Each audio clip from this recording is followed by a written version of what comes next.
Muito bem, queridos. Nós já estabelecemos que nas férias vamos suspender os estudos de Apocalipse. Já tivemos 32 estudos, chegamos no capítulo 14 e resolvemos então nas férias fazer uma escala diferente.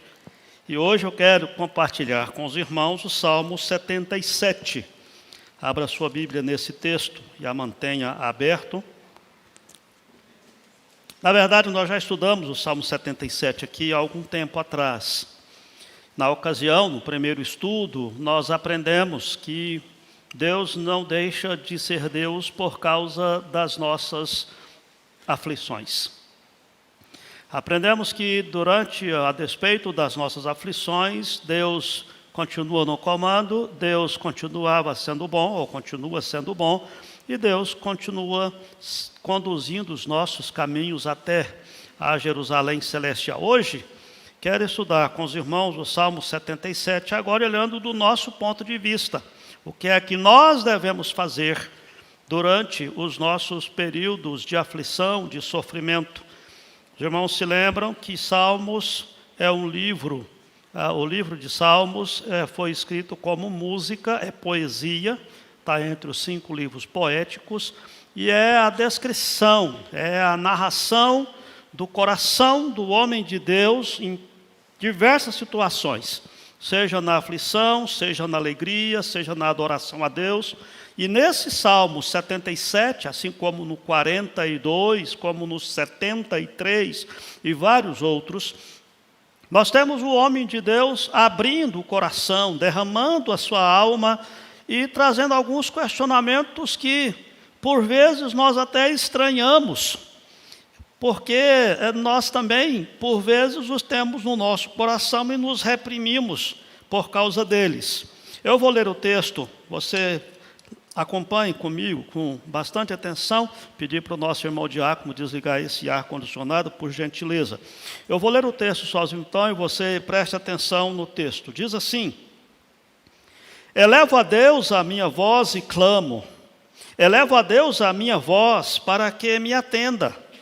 No dia da minha angústia, procuro o Senhor, erguem-se as minhas mãos durante o dia, e não se cansam, durante a noite, e não se cansam. A minha alma recusa consolar-se. Eu lembro-me de Deus e passo a gemer. Medito e me desfalece o espírito. Não me deixas pregar os olhos, tão perturbado estou, que nem posso falar. Penso nos dias de outrora, trago à lembrança os anos de passados tempos. De noite indago o meu íntimo e o meu espírito perscruta. Rejeita o Senhor para sempre? Acaso não torna a ser propício? Cessou perpetuamente a sua graça? Caducou a sua promessa para todas as gerações? Esquecer-se Deus de ser benigno? Ou, na sua ira, terá ele reprimido as suas misericórdias? Então disse eu, isto é a minha aflição. Mudou-se a destra do Altíssimo. Recordo os feitos do Senhor, pois me lembro das tuas maravilhas da antiguidade. Considero também nas tuas obras todas e cogito dos teus prodígios. O teu caminho, ó Deus, é de santidade. Que Deus é tão grande como o nosso Deus? Tu és o Deus que operas maravilhas, e entre os povos tem feito notório o teu poder. Com o teu braço remiste o teu povo, os filhos de Jacó e de José. Viram-te as águas, ó Deus, as águas te viram e temeram, até os abismos se abalaram. Grossas nuvens se desfizeram em água. Houve trovões nos espaços, também as tuas setas cruzaram de uma parte para outra. O rebombar teu trovão ecoou na redondeza, os relâmpagos alumiaram o mundo, a terra se abalou e tremeu. Pelo mar foi o teu caminho, as tuas veredas pelas grandes águas, e não se descobrem os teus vestígios. O teu povo, tu os conduzistes como rebanho pelas mãos de Moisés e de Arão. Vamos orar mais uma vez. Obrigado, Pai, por essa palavra que o Senhor nos concedeu, estar aqui registrada nessa Escritura. Agora nós clamamos que o Teu Espírito Santo, o mesmo que inspirou esta palavra, fale ao nosso coração, apacenta a nossa alma. Move, Senhor, a nosso favor a Tua boa mão, para que possamos descansar debaixo da Tua boa vontade para cada um de nós. Aplica a Tua palavra à nossa vida e à nossa oração. Em nome de Jesus. Amém. Meus irmãos e irmãs, meu outro local de trabalho, né? Tenho 2 empregos. O meu outro local de trabalho é o seminário. Os irmãos sabem, conhecem.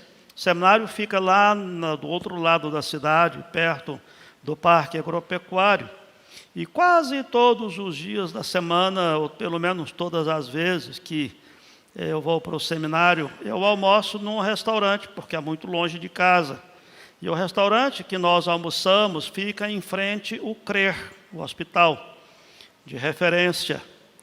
E é impressionante nós vermos todos os dias, no horário do almoço, seja nesse restaurante ou em outros que a gente vá, as pessoas que são pacientes do CRER, que também almoçam lá no tempo que precisam estar por ali. E quantas crianças, quantos adultos nós acompanhamos e vemos no horário do almoço ali, as mães levando na cadeira de roda as crianças, outros enfermos. E eu sei que você sabe o quanto isso corta o nosso coração quando a gente vê uma situação assim. Às vezes nós até nos envergonhamos quando reclamamos das nossas crises, das nossas lutas, quando a gente acompanha pessoas que têm crises tão mais difíceis que a nossa. E sempre é assim, cada um de nós tem uma história, cada um de nós tem a sua cruz, como costumamos falar. Parece que algumas pessoas vivem num círculo de sofrimento quase que contínuo. Tem pessoas que passam por lutas na saúde diferente, às vezes, da maioria, que a gente pega um Covid e sara, passa 1 ano, 2, bom de saúde, depois pega uma dengue, sara, passa mais um tempo, depois pega uma gripe, sara, passa mais um tempo, depois, e assim a gente vai levando a vida. Mas algumas pessoas parece que não é assim com elas. Parece que é um sofrimento que passa mais tempo. Outros na sua vida pessoal, familiar. Às vezes nós temos algum tipo de crise em família que passa, mas tem alguns lares que parece que essa guerra ela é muito acirrada e demorada e não passa. Outros na vida financeira. Tem algumas pessoas que lutam e não saem do lugar no que diz respeito às suas finanças. Outros, se pegar ali uma pedra no estacionamento, pintar de azul, vende e faz muito dinheiro. Parece que o dinheiro atrai, essas pessoas atraem sucesso, né, naquilo que fazem. E assim sucessivamente. Sem contar aqueles que passam por crises sem explicação. Aqueles que passam por depressão. Por tempo demorado, por tempo continuado. E talvez aquilo que mais pesa para aqueles que passam por depressão é quando alguém chega e fala, mas por que você está triste? E a pessoa não tem uma explicação, não tem um motivo, mas ela está com o espírito abatido. E o fato de não ter um motivo, isso abate ainda mais a pessoa, porquanto ela se lembra que não tem motivos para estar triste, mas está abatido. É isso que volto para aquela explicação sobre o livro dos Salmos. Porque o livro dos Salmos traz exatamente esse tipo de situação. E isso nos atrai e nos mostra o quanto que o nosso Deus é bondoso. Porque Deus não oculta, Deus não esconde os defeitos dos seus servos que estão registrados na palavra, mas Ele deixa os seus pecados, as suas lutas, as suas dúvidas registradas. para que nós possamos aprender. Não apenas que isso é próprio do ser humano, não apenas que isso é possível acontecer com qualquer pessoa, mas também como nós devemos lidar com isso. Como disse, o Salmo 77 é um desses salmos, que mostra o servo de Deus, Asaf, que estava aqui escrevendo uma música falando da sua angústia e como ele passou por ela. O outro salmo clássico parecido com esse é o 73, que depois você pode estudar na sua casa. O 73 é um salmo de crise, mas um salmo muito específico. A questão que o salmista levanta no 73 é por que eu que sou crente? Por que eu que sirvo a Deus? Por que eu que estou aí tentando andar diante de Deus, passo por enfermidade, por lutas financeiras, por crises, e o ímpio que não teme a Deus vive bem, é cheio de saúde, cheio de dinheiro, anda de carro novo? E o Salmo 73 fala sobre isso. O Salmo 42 é outro salmo que fala de crise, mas no Salmo 42, aí o salmista fala da depressão espiritual. E também ele chega até o final mostrando como que ele lidou com essa situação. Vamos voltar então para o Salmo 77. O salmista está vivendo aqui uma das situações mais angustiantes da vida.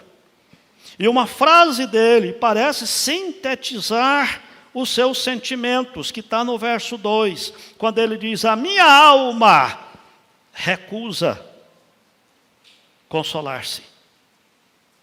É uma situação de uma tristeza tão grande, uma dor de alma tão grande, num contexto de dúvidas, de falta de fé, que esse homem agora passa a experimentar alguns contextos, que talvez à medida que formos estudando o Salmo, você vai perceber que não seja muito diferente do seu contexto, da sua vida, ou que você já tenha passado, ou quem sabe está passando também por um momento assim na sua vida.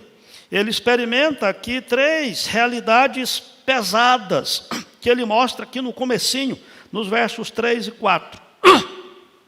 A primeira realidade pesada que ele encontra é que mesmo orando, ele parece não encontrar alívio. Percebam isso. Ele demonstra isso, ele reclama disso. Ele diz aqui de que no dia da minha angústia eu procuro o Senhor e a minha alma recusa consolar-se, eu lembro de Deus, eu passo a gemer, eu medito e me desfalece o espírito. Ou seja, o método mais fácil, acessível, disponível para resolver os nossos problemas é a oração. Mas nesse momento ele diz, é ineficaz. A minha alma se recusa a ser consolada.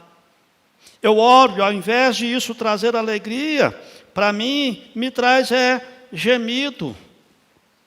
Veja, amados, o meio, a busca de Deus, o encontro da alma com o Criador, parece não resolver a sua dor, nem tirar a sua alma do sofrimento. É por isso que, quando alguém está sofrendo, e você chega e diz, mas você tem que orar. Mas o problema da pessoa não é necessariamente apenas a oração, porquanto ela está com a alma demasiadamente abatida. Lembra-se dos amigos de Jó? Da mesma forma. Observe que o salmista vive essa situação. Outra coisa que ele mostra é a insônia. A noite se tornou para ele uma experiência de sofrimento infindáveis. E os irmãos sabem do que eu estou falando. Parece que quando a gente está passando por aflição, a noite se torna o pior período do nosso dia de 24 horas. Porquanto chega a noite é que nós sentimos as dificuldades maiores. Quando nos aquietamos, quando colocamos a cabeça no travesseiro, a nossa alma se angustia e o nosso sono vai embora. E quando dormimos, às vezes dormimos mal. A noite se torna um peso. E nós ficamos ansiando por amanhecer logo o dia. A nossa aflição nos faz assim. A terceira dificuldade ou realidade pesada que ele tem é a dificuldade de desabafar, de falar com alguém, de compartilhar alguma coisa. Ele diz: eu estou tão perturbado que eu não posso falar. É a tendência que o nosso coração tem quando passamos por momentos assim, de se recolher, de não falar com ninguém, de nem vir à igreja, de ficar isolado por causa da sua tristeza. Eu não posso falar. Existe uma outra situação que o Salmo 73 expressa. Se você quiser ocupar, voltar uma página da sua Bíblia, quando ele diz no verso 15, quando ele fala das suas aflições, ele diz assim: se eu pensara em falar tais palavras, já aí teria traído a geração de teus filhos. E às vezes vem essa situação: como é que eu vou falar para as pessoas que eu estou demasiadamente triste no meu coração? Se as pessoas sabem que eu sou crente, os meus irmãos vão falar: ele deve estar vivendo em pecado. Os meus irmãos vão falar: ele é muito fraco na fé. Os incrédulos vão falar: o teu Deus onde está? E esse é lá do Salmo 42, essa descrição, né, que os incrédulos falam isso, né? Você não é crente? Por que você está passando por isso? Essa realidade pesada que o salmista passa é algo que talvez nós também passamos. E nós precisamos tomar cuidado, queridos, porque às vezes nós alimentamos isso no nosso coração. Nós alimentamos uma autocomiseração. Nós perdemos a visão do que Deus tem a fazer por nós. Quando nós analisamos o texto, no meio dessa aflição, o salmista encontra algumas alternativas de comportamento, de procedimento, que a gente tem aqui descrito, e que alternativas que costumeiramente ele usava e que nós também podemos usar para trazer alívio à nossa dor. Vamos ver essas demonstrações aqui no decorrer de todo esse texto. No verso 5, ele usa aqui o primeiro, a atitude de viver no passado. Eu penso nos dias de outrora. Essa é uma reação que, às vezes, nós somos tentados a ter. É de evadir-se da luta e tentar reviver do passado. Às vezes, nós não encaramos o presente. Nós não encaramos o que realmente tem de crise, mas a gente fica vivendo do passado. Mas naquela época era bom. Eu lembro quando eu era solteiro, eu lembro quando eu estava em outro contexto. E aí, ao invés de enfrentar a situação, às vezes as pessoas ficam assim.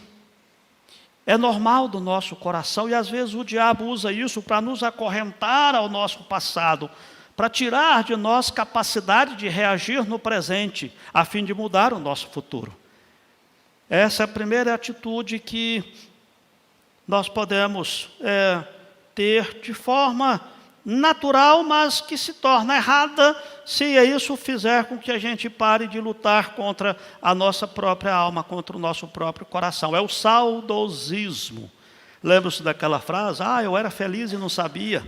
Né? A gente costuma usar sempre isso. Nós usamos isso até no dia normal, quando a gente não tem crise. Né? Nós aqui, os mais da velha guarda, não, na década de 80 que a igreja era boa e tal, que a gente fazia isso. Hoje não, hoje a igreja é assim, assim, assim. E na hora da crise o nosso coração tem essa tendência de viver no passado. No verso 6, ele traz também uma outra atitude que às vezes nós usamos para trazer alívio à dor, que é a autoanálise. Essa ideia que ele traz, que de noite eu indago o meu íntimo e o meu espírito perscruta. Preste atenção, queridos. Isso não é errado, talvez é até necessário fazermos isso. Nós precisamos, de fato, olhar para o nosso próprio coração. Tem um lado positivo nisso. No Salmo 42, é exatamente isso que ele faz também. Ele olha e ele diz assim: por que estás abatido, ó minha alma? Por que te perturbas dentro em mim? Espera em Deus, porque eu ainda vou louvar a Deus. Essa é a autoanálise necessária. Quando eu olho para o meu coração e falo: de fato, por que eu estou aflito? Qual é a razão? Vou listar. Mas há uma autoanálise que parece que o salmista traz aqui no verso 6, que é aquele dado negativo que nos leva a pensar que a solução está em nós mesmos. Que eu vou buscar a solução à parte de Deus, e nos esquecemos que o nosso socorro, ele vem de Deus. É por isso que alguns cristãos precisam tomar cuidado com essa introspecção, com essa questão da análise, né, da terapia psicológica, de uma análise mais profunda, e nós precisamos ser cautelosos para que isso não signifique nós buscarmos uma solução no nosso próprio coração, no nosso próprio ser, e nos esquecermos de Deus.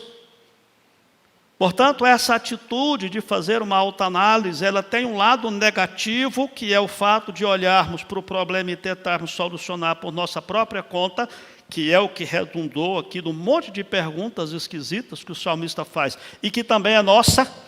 Não vamos acusar o salmista de ser um crente de segunda categoria, porque todos nós passamos por esses mesmos questionamentos, irmãos, quando estamos passando pelas nossas lutas. E há um lado positivo da autoanálise, que é de avaliar com seriedade, com honestidade, as razões da nossa aflição. O terceiro sentimento ou atitude que o salmista traz, ele traz aqui no verso 7, que é o sentimento de rejeição por parte de Deus. É de achar que Deus se esqueceu de nós. É de ficar com essa situação, rejeito o Senhor para sempre. Acaso Deus não vai tornar a ser propício a mim? E esse é um sentimento de desamparo que faz parte daqueles que servem a Deus e que têm esses momentos de tristeza absoluta e profunda. O próprio Elias, os irmãos se lembram da experiência daquele profeta, que ele pediu: Senhor, só me desamparou, eu estou sozinho, tira a minha vida. Deus disse: não, filho, dessa não, espera aí, você não está enxergando as coisas do jeito que são. Tem mais 7.000 que não dobraram aos pés de Baal. E Deus então muda essa realidade. Mas essa experiência de que parece que Deus nos abandonou, ela vem no nosso coração, às vezes como resultado do nosso próprio pecado.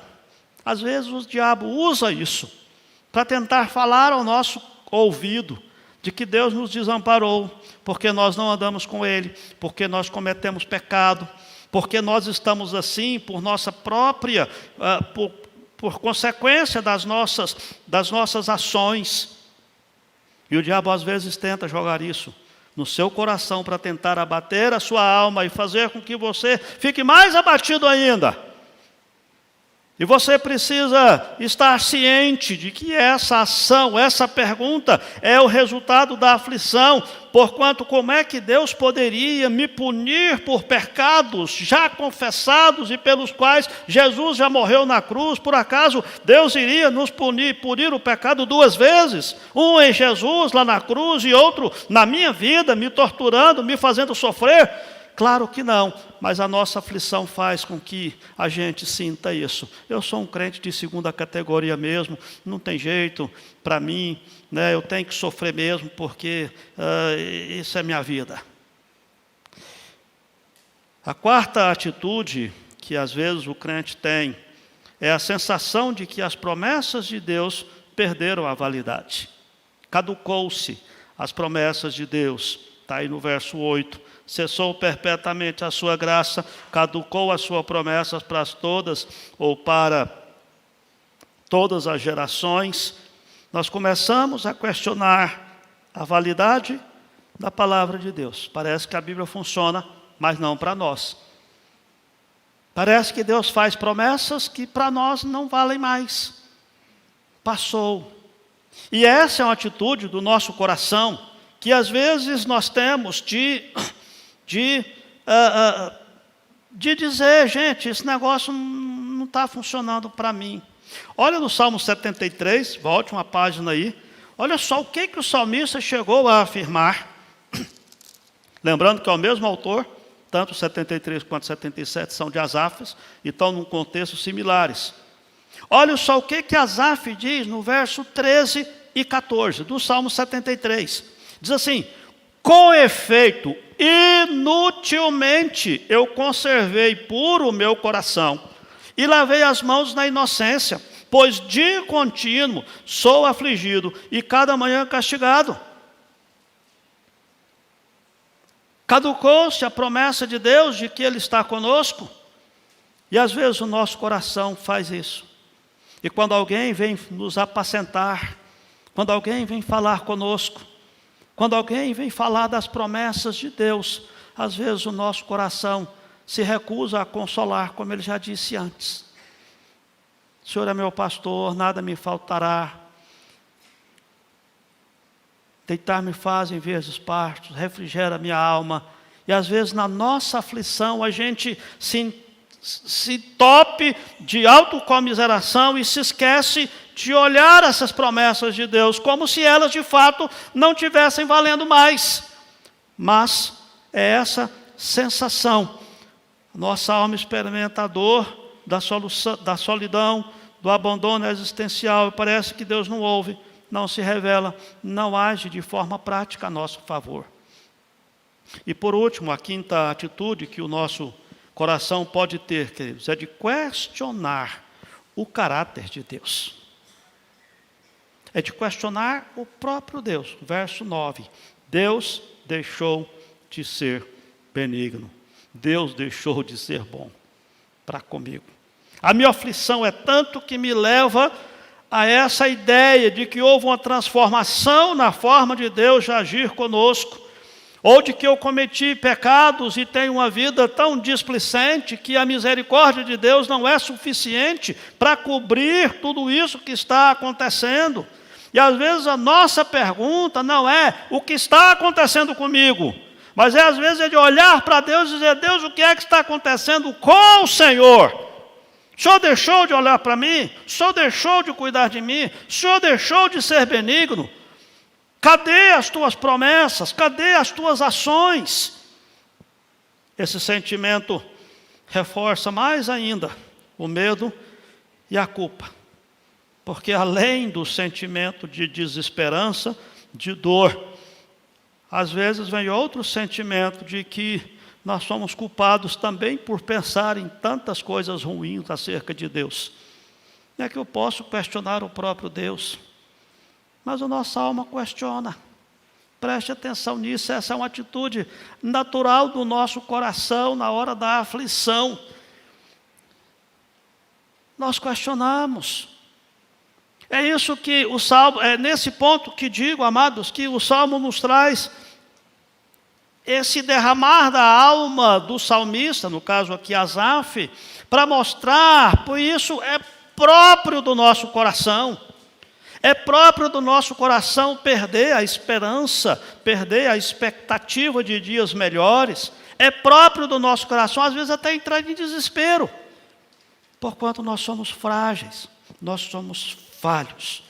Mas aí vem aqui o que nós devemos fazer nessas horas. Se isso tudo é um sentimento que o nosso coração tem, nós precisamos olhar a segunda metade do Salmo 77. O que é que nós precisamos fazer? O que é que você pode fazer e precisa fazer nesses momentos quando você está questionando isso tudo? Quero ser bem objetivo, trazer aqui 3 ações nesse Salmo, na segunda metade, que ele diz que nós precisamos fazer. A primeira coisa que nós precisamos fazer é lembrar que sobre o fogo da aflição, os nossos pensamentos não são claros. Observe a declaração que ele faz aí no verso 10. Quando ele diz assim: então disse eu, isto é a minha aflição. Na hora da aflição, talvez a melhor coisa que nós precisamos ou podemos fazer é ter um amigo sincero, quem sabe o seu pastor, quem sabe um conselheiro, uma irmã, um irmão com quem você tem a liberdade de abrir o coração e reverter aquela atitude de nós ficarmos isolados no nosso canto. Porque exatamente Deus vai usar outras pessoas para nos dar um chacoalhão e dizer: essa é a sua aflição, essa visão que você está tendo não corresponde à realidade. Deus continua sendo bom, Deus continua no controle, Deus continua conduzindo a sua vida. Não mudou absolutamente nada no caráter de Deus por causa da sua aflição. Isso é a sua aflição, é a sua angústia que está fazendo você perder a lucidez, a coerência, fruto da excessiva tribulação. Não tome decisões sozinhos, não se isole. Procure de fato buscar apoio naqueles que Deus coloca como grande bênção na sua vida. Aliás, esse é um grande problema que nós estamos tendo hoje no cristianismo, ou na igreja cristã. Que é o fato de nós gostarmos tanto de nos isolarmos, que na hora que nós precisamos buscar socorro, nós nos isolamos. Nós nos isolamos. As pessoas gostam tanto da individualidade, que elas estão... Eu estava ouvindo, não sei quem estava falando isso, não sei se era na televisão, onde é que era, mas alguém falando isso, eu achei interessante, que as pessoas gostam tanto de se isolar, que elas nem saem mais para comprar um lanche, ir lá, no pit dog, na lanchonete, sei lá, conversar com as pessoas, interagir com as pessoas, perguntar, falar. Não. Pessoas pegam o celular, faz um pedido, porque eu quero ficar quieto aqui, eu não quero compartilhar da minha vida com ninguém, eu não quero saber da vida de ninguém, eu não quero perguntar às pessoas como elas estão. Eu não quero que elas me perguntem como eu estou. Eu vou ficar isolado. E às vezes, quando nós pensamos nisso, o tal do celular, a gente fica até preocupado. Desculpa, eu estou abrindo o celular aqui para mostrar. Nós estamos com 26 pessoas assistindo o culto nesse momento, pelo YouTube. Os irmãos que estão assistindo são todos queridos por nós, mas prestem atenção, vocês que hoje estão aqui, mas gostam de assistir pelo YouTube, e vocês que estão assistindo, se de fato você não pode estar aqui para compartilhar da comunhão dos santos, essa é uma ferramenta que quebra o galho, vamos dizer assim, mas o ideal é que você esteja aqui, compartilhando, juntando-se ao povo de Deus, para como corpo de Cristo, louvar a Deus, como igreja de Deus, para que depois do culto você cumprimente pelo menos algumas pessoas, para que depois do culto você bate o papo com uma, você se alegre com outra. Isso faz parte da nossa vida, minha gente. Se você passa por problemas e você se isola, aí vem a descrição do Salmo 42, que é a ideia de que um abismo chama outro abismo. Eu estou triste, porque eu estou triste eu me isolo, e porque eu me isolo eu fico mais triste ainda, e porque eu fico mais triste ainda, eu me isolo mais ainda, e aí eu fico mais triste ainda, e pronto. É um abismo que chama outro abismo. É preciso reagir, é preciso levantar a cabeça, é preciso falar: isso é a minha aflição. Deus continua sendo bom, Deus continua cuidando de mim. Reconhecer o seu limite emocional, suas limitações, pode ser a maior bênção para a sua vida. Quando você reconhece que o seu problema é a sua aflição e que você precisa mudar a sua vida a fim de reverter a sua tristeza. E talvez você já chegou num ponto de depressão, de tristeza tão grande, que você fala: eu não dou conta sozinho. É aí que vem a questão de buscarmos o apoio na vida de outras pessoas, que Deus possa colocar como instrumentos de bênção na nossa vida. Já contei a experiência para vocês que eu passei, e ela cabe aqui quando eu fui pastor em Umas. Dona Josefa me liga, esposa do seu Nelson, já está na glória. Ela: pastor, só tem que visitar meu esposo, que ele está muito abatido. Ele foi no médico, e ele tinha feito uma cirurgia no olho, E ele bateu a cabeça e a cirurgia foi por água abaixo, ele perdeu a visão de um olho. E eu fui lá visitar o nosso irmão Nelson. Falei, Nelson, o que foi? Por que o senhor está abatido? Ele diz, eu perdi um olho, pastor. E ele estava muito abatido mesmo. E eu digo, qual é a grande tragédia da vida? Você tem dois, um é para isso mesmo, um step. Aí ele disse, não, eu só falo porque só enxerga dos dois. Só tem dois olhos. Eu falei, mas eu só enxergo de um. Eu sou cego de um. Ele disse, mas pastor, como assim? Nós não sabíamos, como é que o senhor não falou isso para nós? Eu falei, não vou chegar para gente, eu sou cego. Aí ninguém perguntou, para que eu vou falar? Eu tenho uma visão que enxerga mais do que devia, de vez em quando eu tenho que fiscalizar e falar, não olha. E aí ele se confortou todo e achou interessante, Deus mudou a realidade dele. 6 meses depois eu passei por uma enfermidade. Quem é que foi lá me visitar? O senhor Nelson. E ele disse assim, pastor, eu vim cá falar umas coisas para o senhor. E ele citou todos os textos bíblicos que eu havia citado para ele 6 meses antes na aflição dele. Mas deixa eu dizer uma coisa para os irmãos. Eu tinha ensinado isso para ele. Mas naquele momento, quem estava precisando ouvir era eu. Eu precisava que alguém me lembrasse as preciosas promessas de Deus. Eu precisava que alguém me lembrasse que Deus continuava sendo bom.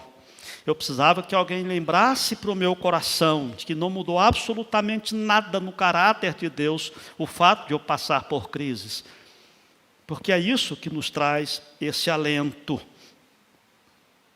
Preste atenção, querido, você não é um crente de segunda categoria porque você passa por isso. Você não é um menor do que ninguém por passar por isso. Todos os heróis da fé, os homens de Deus na história, tiveram confusões emocionais, juízos errados, confusão de valores no momento da dor. Todos eles careceram. Você pode pegar a experiência de Abraão, de Isaac, de Jacó, de Davi. Você pode pegar a experiência de todos os profetas do Velho Testamento, dos discípulos de Jesus. Você pode pegar a experiência do apóstolo Paulo. Você pode pegar a experiência do próprio Jesus, que no momento de angústia, afirmou para o Pai, Pai, se for possível, passa de mim esse cálice. Teve uma angústia tão grande que ele mesmo declarou, a minha alma está muito triste, triste até a morte. O que Jesus fala para os seus discípulos? Ficai aqui e vigiai comigo. Eu preciso de vocês, do apoio de vocês.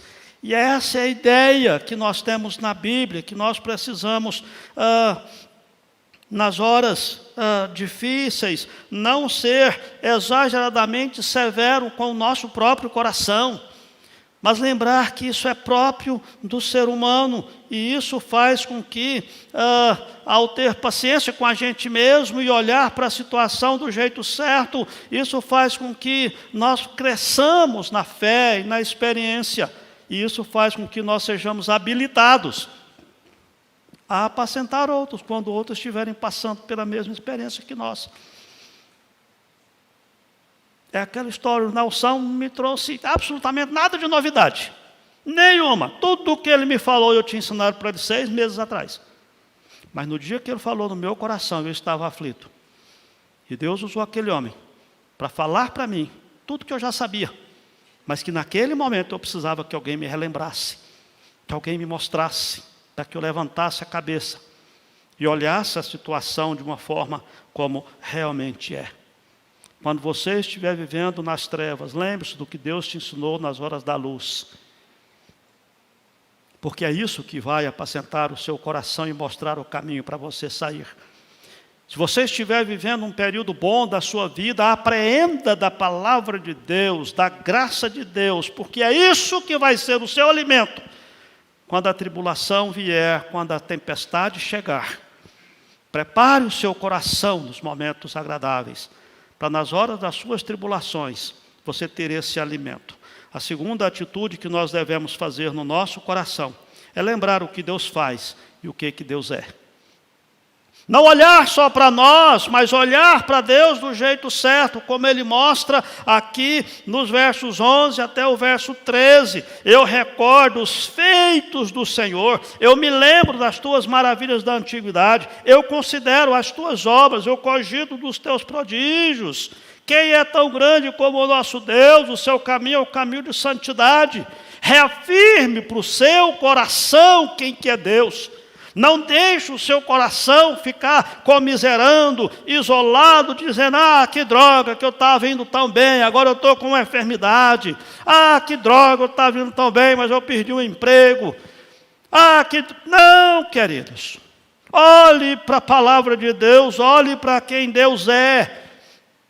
Recorde para o seu próprio coração o que Deus fez na história do seu povo. Ele abriu o mar vermelho quando o povo tinha que passar. Quando o povo estava com fome, ele fez cair maná do céu. Quando o povo reclamou que o maná eles estavam cansados de maná, ele mandou as codornizes. Lembre-se do que Deus fez pelo seu povo, porque Deus continua fazendo também. Recorde o que Deus fez na sua história pessoal, na vida da sua família, dos outros irmãos. Porque se por acaso Deus pôde acudir o Davi na aflição dele, Ele pode também me acudir na minha aflição. Se por acaso Deus cuidou do irmão fulano que perdeu um filho, estava angustiado e hoje ele está apacentado, então Deus pode fazer isso na minha vida também. Porque se por acaso Deus já agiu antes na minha vida, não é agora que Deus vai agir de forma diferente. Mas relembre aquilo que Deus fez na sua história pessoal, na vida da sua família, do seu coração. Recorde quem que Deus é. Deus é santo, Ele não faz jogo sujo. Ele não vai armar uma armadilha para você. Deus não vai trair você. Deus não vai agir de forma desonesta com você. Deus jamais vai fazer com que você passe por sofrimento se Ele não tiver um propósito de abençoar a sua vida, porque a palavra diz que todas as coisas cooperam para o nosso bem. E por que é que nós precisamos fazer isso? Exatamente porque a tendência do nosso coração é equiparar Deus com os homens. Não, já fui falar com fulano, isso não me ajudou em nada. Não, mas porque meus próprios pais me abandonaram. Não, querido, Deus não é homem para mentir e nem filho do homem para se arrepender, diz a palavra de Deus. Leva para o teu coração aquilo que Deus é e aquilo que Ele faz, o poder que Deus tem. Lembre-se de vários textos bíblicos, como Jó, capítulo 42. Bem sei, Senhor, que tudo podes. O Senhor pode mudar a minha realidade no estalar de dedos. O Senhor pode mudar minhas finanças. O Senhor pode curar a minha enfermidade. O Senhor pode fazer um milagre na minha vida. Tudo é possível para o Senhor. Jó declara.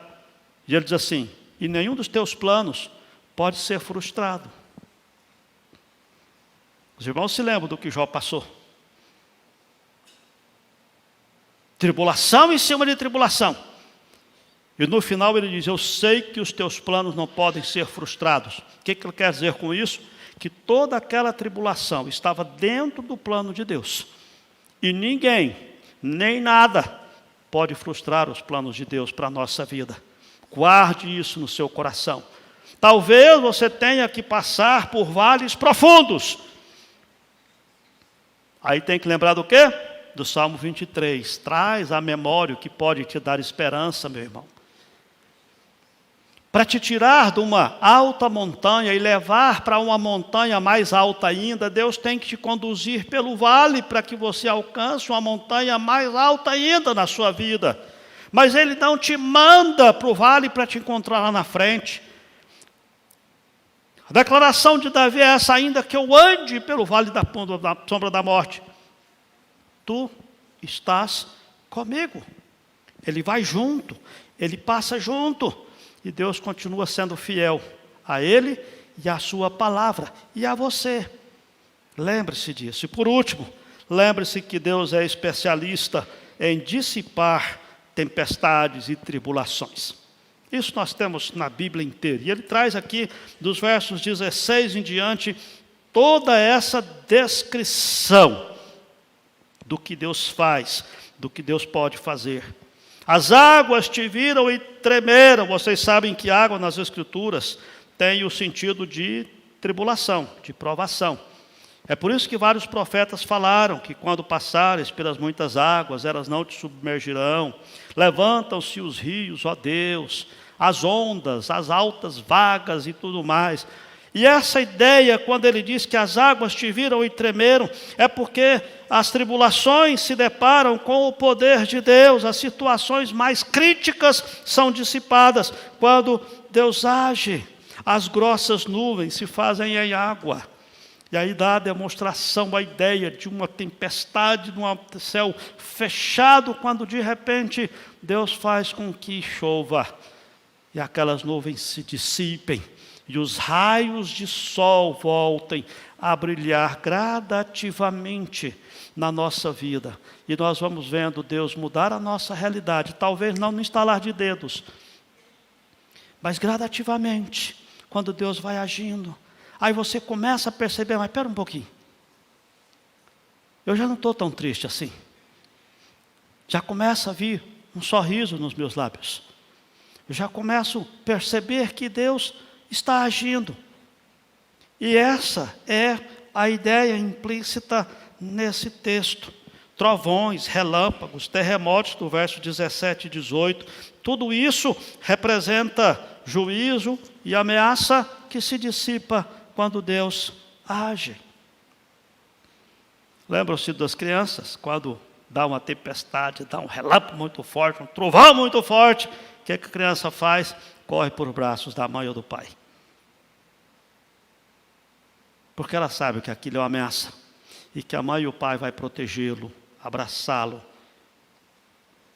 E por mais que talvez a mãe ou o pai não possam fazer absolutamente nada se cair um raio em cima da casa, mas a criança se apega nos braços do pai, porque ela sente ali protegida. E é isso que você precisa fazer quando vierem tempestades à sua vida. Porque o seu Pai Celestial tem poder para acabar com toda a tempestade. Por isso você precisa se aquietar nos braços do seu Pai Celestial. Gostaria de concluir essa palavra trazendo para você uma referência da Bíblia de Deus sobre outro salmo que nos fala também do contexto de tribulação, que é o Salmo 23, que já citei aqui. Ainda que eu ande pelo vale da sombra e da morte, eu não vou temer mal nenhum, porque tu estás comigo. Qual é o tamanho, querido, da sua tribulação? Aqui você pode comparar como é que anda a situação do seu coração, o cansaço da sua alma, por passar por momentos difíceis, por um período prolongado de tempo. Lembre-se que você pode passar por esses momentos, mas Deus continua no controle de todas as coisas. Lembre-se que a sua vida não está no final. Você está apenas numa intercessão, num momento, num período onde Deus certamente não só vai cuidar de você, mas te ensinar lições preciosas. Salmo 119 traz vários versículos sobre isso. Dizer, antes de andar afligido, antes de ser afligido, eu andava errado.